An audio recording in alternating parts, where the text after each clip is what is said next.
Hello दोस्तों, एक बार फिर से स्वागत है आपका आपके अपने यूट्यूब चैनल ओनली स्टडी के ऊपर।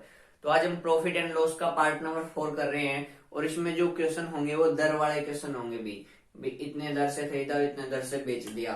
तो कई बार क्रय मूल्य पूछेगा, कई बार ये पूछेगा कि कितने में बेचा जाए, कितने प्रतिशत का लाभ हो। तो अलग अलग टाइप के क्वेश्चन होंगे भी। और हमें एक चीज पता है जिसका हम इसके अंदर यूज करेंगे, जो हमने प्रॉफिट में पढ़ी भी थी, कि जो मूल्य होता है और जो मात्रा होती है वो आपस में क्या होते हैं, इनवर्स प्रोपोर्शन यानी कि व्युत्क्रमानुपाती होती है, एक दूसरे के उल्टे होते हैं।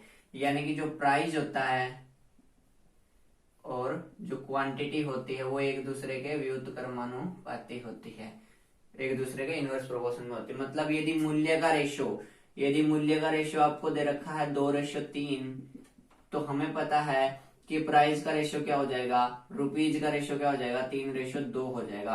क्यों? क्योंकि इसको 1/2 और 1/3 लिखेंगे ना, फिर उसको बाद उसको सोल्व करेंगे तो 3/2 आ जाएगा। ये आपको अच्छे से पहले से ही पता है। चलिए फिर आज के क्वेश्चन को हम लेके चलते हैं और क्वेश्चन को करते हैं। ज्यादातर क्वेश्चन इसी कंसेप्ट पे डिस्कस होंगे।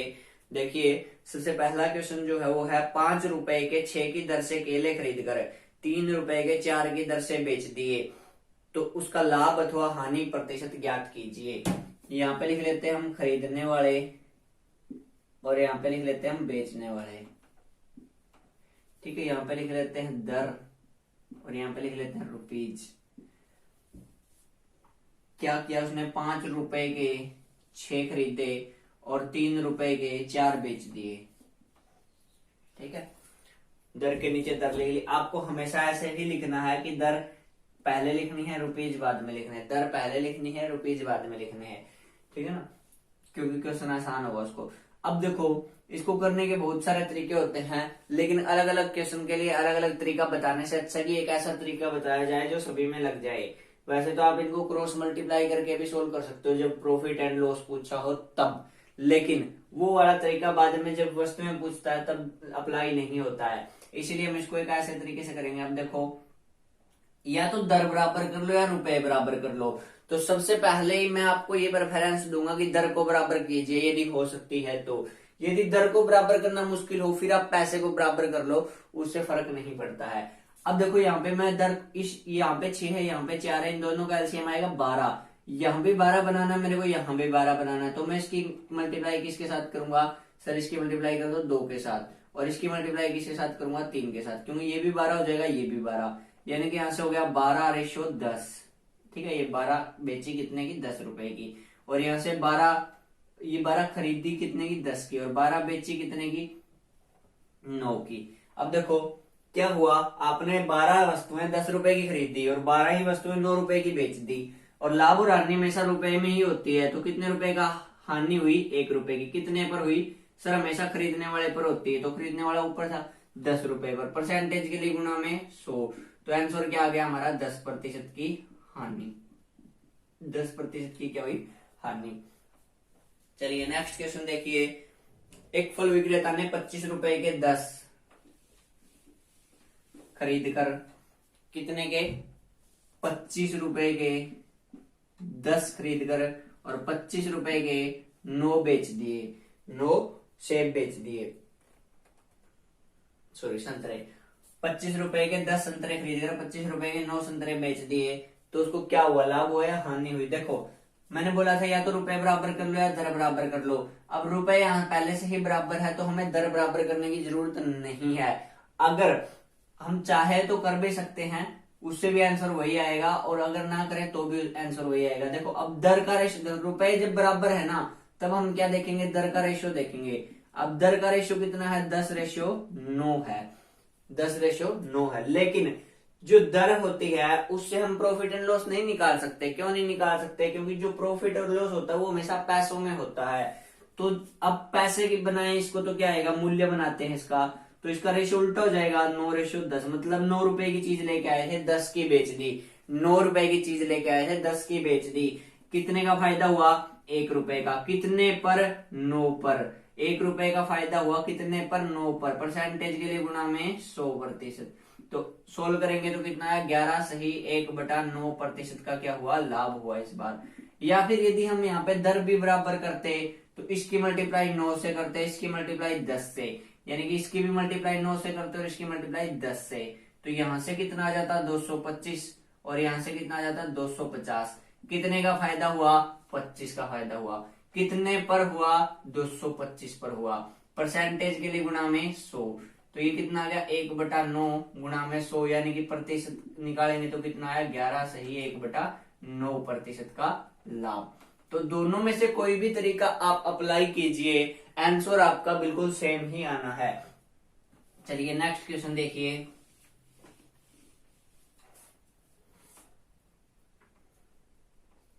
34 रुपए के 8 की दर से सेब खरीदे। 34 रुपए के खरीदे, कितने की दर से 8 की दर से। और क्या किया उसने 57 रुपए के बेच दिए, कितने की दर से 12 की दर से। तो 45 रुपए का लाभ, इस बार रुपए का लाभ कमाने में पूछ रहा है, परसेंटेज वगैरह नहीं पूछा। इस बार कह रहा है यदि उसको 45 रुपए का लाभ कमाना है ना, तो उसको कितने जो है वो बेचने पड़ेंगे, कितने सेब बेचने पड़ेंगे। देखो पहले क्या करेंगे, दर बराबर करेंगे, क्योंकि पैसा बराबर करना यहाँ पे थोड़ा मुश्किल होगा। तो इसीलिए मैंने यहाँ पे इसकी 3 से मल्टीप्लाई कर दी, इसकी 2 से। क्यों, क्योंकि 8 और 12 का एलसीएम आएगा 24, तो यहाँ भी 24 बना देता हूँ, यहाँ भी 24। तो इसकी मल्टीप्लाई 3 से करनी पड़ेगी और इसकी 2 से। तो यहाँ से आया क्या हमारे पास, यहाँ से आया 24 दर और रुपीज, और ये कितना आ गया 102, और यहां से कितना आया 24 और यहां से आया 114, ठीक है ना 114। अब देखो इसका मतलब ये हुआ, जो हमारे पास जो डाटा आया, अब इसका मतलब क्या हुआ कि 24 बेचने पर 24 जो है कितने के खरीदे 102 के, और 24 बेच दिए कितने के 114 रुपए के। मतलब कितने रुपए का फायदा हुआ सर 12 रुपए का फायदा हुआ। ठीक है, 12 रुपए का फायदा होता है कब, जब हम 24 सेब बेचते हैं। 12 रुपए का फायदा हुआ कब, जब हमने कितने सेब बेचे 24 सेब बेचे। तो अब हमें फायदा कितने रुपए का कमाना है, कह रहा है 45 रुपए का। तो या तो आप ऐसे कर सकते हो भी 12 की वैल्यू है 24, 45 की वैल्यू निकालनी है, कितने गुना हो रहा है 2 गुना। तो आप भी 2 गुना कर दो, कितने सेब बेचने पड़ेंगे 90 सेब बेचने पड़ेंगे। या फिर आप वैल्यू निकाल सकते हो भी 12 की वैल्यू है 24, तो 45 की वैल्यू क्या होगी। ठीक है, तो 45 गुना 2 के कितना आ गया 90 सेब। तो जब आप 90 सेब बेचोगे, या फिर जब वो फल विक्रेता 90 सेब बेचेगा, तभी उसको कितने रुपए का फायदा हो सकता है 45 रुपए का फायदा हो सकता है, दिए गए डाटा के अनुसार। चलिए नेक्स्ट क्वेश्चन देखिए। एक सब्जी विक्रेता ने नींबू 1 रुपए की 6 की दर से खरीदे।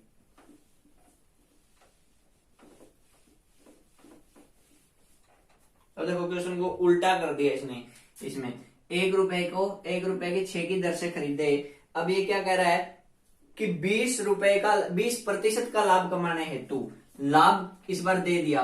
पिछले क्वेश्चन में लाभ वगैरह हानि वगैरह पूछ रहा था, इस बार क्या कर दिया लाभ दे दिया कि कितने का लाभ हुआ उसको 20% का लाभ हुआ। ठीक है, तो उसने 1 रुपए में कितने नींबू बेचने पड़ेंगे। 1 रुपए में पूछ रहा है कितने बेचने पड़ेंगे। देखो पहले से ही क्या है रुपीज सेम है, तो हमें दर पता करनी है सिर्फ। देखो 20% के लाभ का मतलब क्या है, 20% का लाभ। अब देखो 6 चीजें बेची गई है, इसका मतलब क्या है, ये मात्रा ही तो होती है, दर का मतलब क्या होता है मात्रा।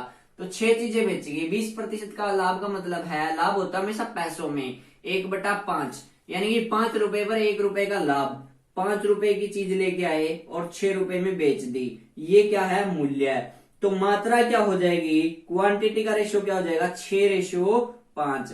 मतलब 6 चीजें आप खरीद के लाए थे और बेची कितनी, यहाँ पे खरीदने वाला था ना, ये खरीद था और ये बेचने वाला था। ठीक है, ये खरीदने था ये बेचने वाला था। तो यहाँ पे देखो 6 खरीद के लाए और बेची कितनी 5।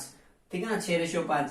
अब आप भी तो कितनी खरीद के लाए थे, 6 ही तो खरीद के लाए थे। 6 की वैल्यू कितनी दे रखी है 6, 1 गुना, तो 5 की वैल्यू भी कितनी हो जाएगी 5।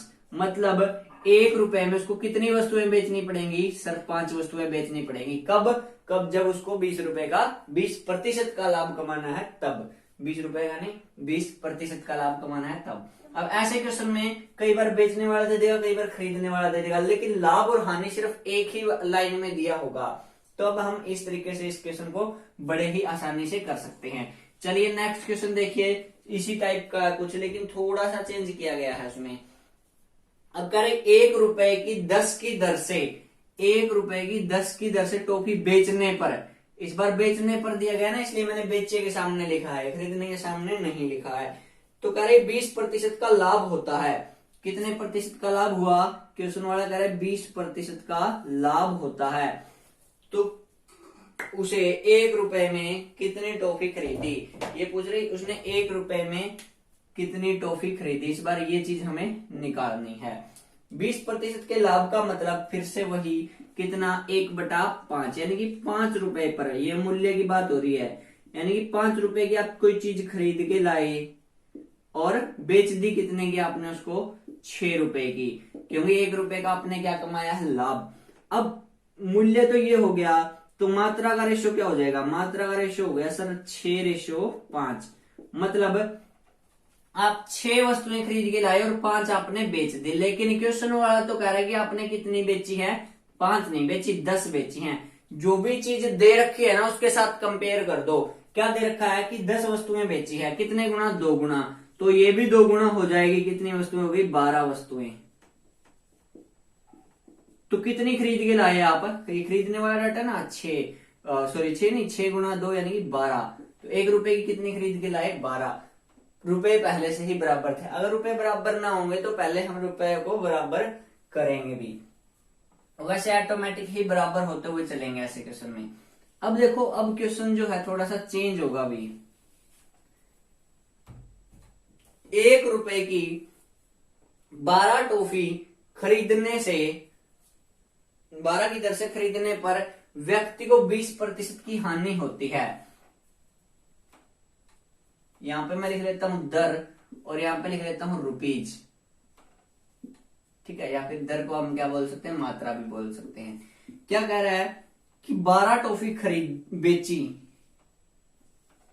ये भी बेचने वाला डाटा है, ठीक है। तो क्या हुआ, 20% की हानि हुई, कितने रुपए की, 1 रुपए की, 20% की हानि हुई। जब उसने 1 रुपए की 12 टॉफी बेची तब उसको 20% की हानि हुई, ठीक है। तो 1 रुपए में कितनी टॉफी बेचे, कितनी टॉफी बेचे कि 20% का क्या हो, उसे लाभ हो। देखो पहली लाइन में ये चीज बोली गई है, दूसरी लाइन में ये चीज बोली गई है, पहली लाइन में ये चीज बोली गई, दूसरी लाइन में ये चीज, मतलब यहाँ पे 2 लाइनों में लाभ और हानि का जिक्र हुआ है, और शुरू में बेचने वाला जिक्र हुआ और लास्ट में बेचने वाला जिक्र हुआ। कहीं पे भी क्रय मूल्य का या खरीदने वाले मूल्य का जिक्र नहीं हुआ है। तो ऐसे क्वेश्चन में आपको क्या करना है, बहुत ही सिंपल सी बात है इसके अंदर। देखो ये जो 12 और 1 है ना, इसके बीच में ऐसे लाइन लगा लो आप। 1 रुपए की कितनी टॉफियां बेची उसने, 12, लेकिन उसको क्या हुआ, हानि हुई। हानि का मतलब क्या होता है कि वो क्या करके लेके आया है, ज्यादा की खरीद के लाया है और कम की बेची है उसने। कितने की खरीद के लाया वो, तो आप कहोगे कि सर 100 रुपए की खरीद के लाया था, लेकिन कितने की बेची उसने, 80 रुपए की बेची। कितने की बेची, 80 रुपए की बेची, या फिर आप इस 100 को भूल जाओ, सीधी बात, कितने की बेची, 80 की। मतलब पहली लाइन में जो भी चीज लिखी हुई है ना वो हमेशा नीचे आएगी, और उसका कंपेयर किससे करेंगे हम, 100 से। क्यों, क्योंकि अब देखो 20% की हानि का मतलब है कि 100 की लाया था, 80 की बेच दी, तो 80 कहाँ आएगा, नीचे आएगा ऐसे क्वेश्चन में। ये चीज आपको ध्यान में रखनी। और जो दूसरी लाइन में जो भी बात कहेगा वो हमेशा ऊपर आएगा। तो इसका भी 100 से कंपैरिजन जब हम करेंगे तो 100 रुपए की कोई चीज थी, 20% का आपने लाभ कमाया, तो बेची कितने की, 120 रुपए की। बेची कितने की, 120 रुपए की। अब यहाँ पे मैंने 100 क्यों नहीं लिखा, क्योंकि अगर आप 100 लिखते भी ना तो इसको कुछ ऐसे लिखते, देखो 1 × 100/80, क्योंकि 100 की खरीद के लाया था और बेच दी कितने की, 80 की, ठीक है। और जब लाभ होता है तो लाभ ऊपर आता है हमेशा। तो 120 रुपए की हुई बेची और कितने खरीद के लाया था, 100 की। तो ऐसी कंडीशन में जो 100 है 100 से कट जाता। तो आप बेटर होगा कि आप यहाँ पे खरीदने वाले का जिक्र ही ना करो, क्योंकि सारी चीजें बेचने वाली है।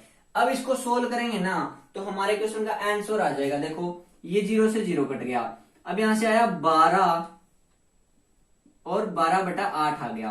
ये क्या था हमारा, ये दर थी और ये रुपीज था। लेकिन हमें तो यहाँ पे 1 रुपया चाहिए ना, क्वेश्चन ने पूछे 1 रुपए की कितनी टॉफी वो बेचे, तो 1 रुपए की कितनी बेचनी पड़ेंगे उसको, यहाँ पे 1 करना है हमें। यहाँ पे 1 करेंगे तो देखो ये 12 है, ये तो ये वाला 12 है, और ये 8 जो है इधर नीचे है तो इधर आके गुणा में हो जाएगा, ये 12 इधर ऊपर है तो इधर आके नीचे आ जाएगा, तो 12 से 12 कट गया। इसका मतलब 1 रुपए में कितनी टॉफियां बेचनी पड़ेंगी, 8 टॉफियां बेचनी पड़ेंगी, 8 टॉफी बेचनी पड़ेंगी उसको। ठीक है भाई, इस तरीके से हम इस क्वेश्चन को करेंगे। बहुत ही सिंपल है, समझाने में टाइम लगता है अभी। चलिए अब देखो, पहली लाइन में जो भी होगा ना उसको हम नीचे लिखेंगे, और दूसरी लाइन में जो भी चीज होगी उसको हम हमेशा ऊपर लिखेंगे। और ऐसे क्वेश्चन में पहली लाइन में हमेशा हानि ही होती है।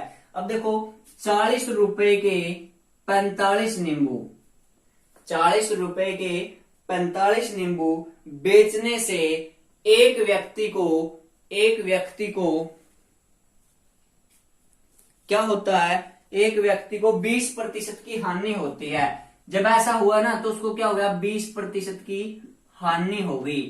अब देखो यहाँ पे सिंपल सी बात है, 20% की हानि का मतलब पहली लाइन में जो भी दिया वो हम नीचे लिखेंगे।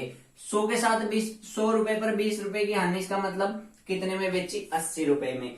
नेक्स्ट लाइन में कह रहा है कि 24 रुपए में कितने बेचे, इसमें एक लाइन और ऐड कर दी इसने कि 24 रुपए में कितने बेचे कि उसको कितने रुपए का लाभ हो, 20% का लाभ हो। 20% का लाभ कमाना चाहता है, तो 20% का लाभ कमाना चाहता है, इसका मतलब 120 रुपए में वो क्या करना चाहता है, बेचना चाहता है। पहले इसको सोल्व कर लेते हैं। सोल्व करने के बाद यहाँ पे जो भी रुपए आएंगे ना उस रुपए को कितने में चेंज कर देंगे हम, 24 में।